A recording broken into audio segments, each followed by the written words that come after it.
அகில இந்திய forward black கட்சியினுடைய தேசிய செயலாளர் சிறுவைகுண்டம் சுரேஷ் வருகின்ற 2026 சட்டமன்ற தேர்தலில் தனித்து போட்டியிடுவதா அல்லது கூட்டணியா என்று இறுதிக்கட்ட ஆலோசனை கூட்டம் இன்று தரைக்குடியில் நடைபெற்றது.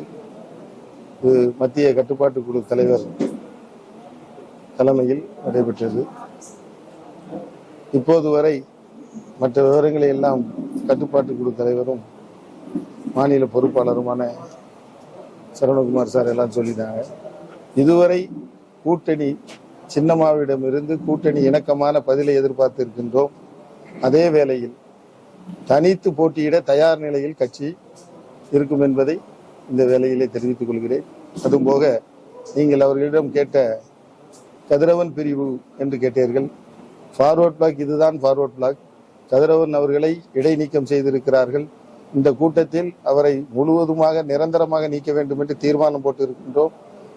அந்த தீர்மான நகலை கட்டுப்பாட்டு குழு தலைவருக்கும் மத்திய பொதுச் செயலாளருக்கும் அனுப்பி இருக்கின்றோம். எப்படியோ இந்த தேர்தலில் சிங்க சின்ன முக்கிய பங்கு வகிக்கும் அகில இந்திய ஃபார்வர்ட் பிளாக் இந்த தேர்தலில் முக்கிய ஒரு பங்கு வகிக்கும் என்பதை தெரிவித்துக் கொள்கிறோம். இல்ல அவர் எங்க கட்சியிலே கிடையாது. கட்சியில இருந்து இடைநீக்கம் பண்ணி வச்சிருக்கு, பயன்படுத்துறாரு. அதுக்கும் இப்ப எழுதியிருக்கோம், நாங்க எழுதியிருக்கோம், மத்திய குழுக்கு எழுதியிருக்கோம். அவர் நிரந்தரமா நீக்கணும்னு எழுதியிருக்கோம். அவருடைய எந்த முடிவும் கட்சியை கட்டுப்படுத்தாது. அவரு தவறுதெல்லாம் அந்த கட்சி பேரை பயன்படுத்திக்கிட்டு இருக்காரு.